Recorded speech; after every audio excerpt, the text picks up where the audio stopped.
আমি সেই ধর্মের সন্তান যে ধর্মে আমার গুরু চাঁদ ঠাকুর 4000-এর উপরে স্কুল করেছিলেন। আমি সেই ধর্মের সন্তান যে ধর্মের মূল বাণী মাতা পিতা শ্রেষ্ঠ গুরু, তার উপরে আর কিছু হয় না। মা বাবার চরণ সেবা করলে তাতেই সবকিছু পাওয়া যায়। আমি সেই ধর্মের সন্তান। আমি গর্ব করে বলি যে ধর্মের মূল বাণী আমার গুরু চাঁদ ঠাকুর বলেছেন, শিক্ষা গ্রহণ করো, খাও বা না খাও, করো ভিক্ষা, ছেলে মেয়ে দাও শিক্ষা। আমি গর্ব করে বলে থাকি আমি সেই ধর্মের সন্তান যে ধর্মে বলা হয়েছে, লয়ে নিজ নারী ব্রহ্মচারী সচ্চরিত্র রবে, হাতে কাম মুখে নাম, সদা সত্য কথা কবে, পরপতি পরসতী কবুনা স্পর্শিবে, তুমি না ডাকিলে হরি তোমার ডাকিবে।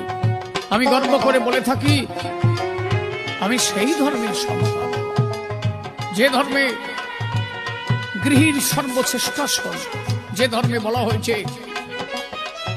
গৃহেতে থাকিয়া যার হয় ভাবোদয়, সেই সে পরম সাধু জানিবে নিশ্চয়। একজন সন্ন্যাসী ভোরবেলা এসে একজন গৃহীর কাছে হাত পেতে দাঁড়ায়, ভিক্ষাং দেহি মা। পশু পাখি কীট পতঙ্গ তারাও গৃহীর কাছে ঋণী। অতএব গৃহ ধর্মের উপরে শ্রেষ্ঠ ধর্ম কিছু হয় না। আমার ঠাকুর বলেছে